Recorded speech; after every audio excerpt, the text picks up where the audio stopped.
Dito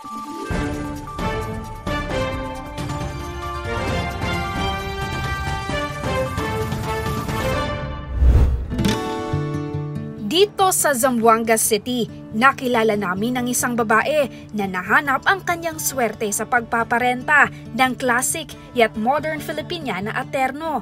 Meet Riz Arsenia, isa sa maraming magnegosyo taday grantees at nagmamay-ari ng Laropa.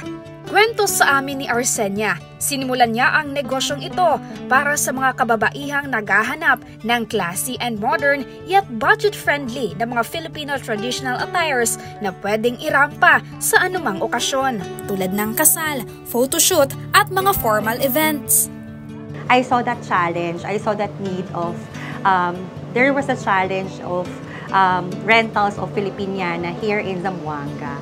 So sabi ko, why not I'll go into to having an own clothing shop wherein magpaparent din po ako ng Filipiniana and Barong. I'll make it very accessible to our Zamboangueños. Maliban dito, nais din na ipakita ni Riz na may ibubuga at kaya rin ng mga kababaihang Zamboangueña na maging matagumpay sa larangan ng pagnenegosyo. I'm really encouraging and empowering women in the countryside working from home. Kasi ako, ma'am, naniniwala na ang babae, hindi lang babae lang. We can be so much more. We can do better.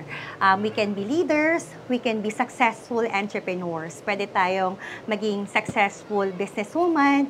This is really a blessing for me kasi natutupad ko po yung aking pangarap din that I am able to encourage and empower our women, mga babaeng entrepreneurs dito sa Zamboanga.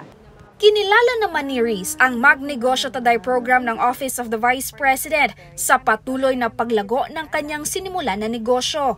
Ilalim ng programa, nakatanggap ng 15,000 pesos na karagdagang puhunan si Riz. I wanted to grow this business because I know that this business would be able to help more people, would be able to really also give livelihood to communities, no?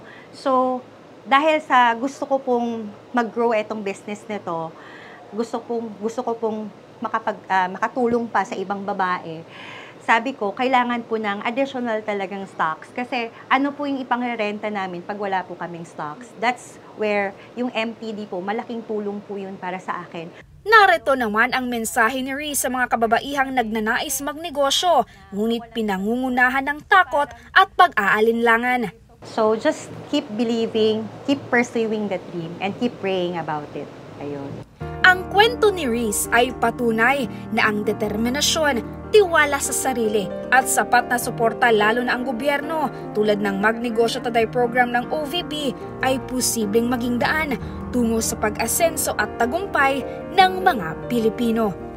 Mula dito sa Zamboanga City, ako si Maribeth Adlawan, lahat para sa Diyos, bayan at pamilyang Pilipino.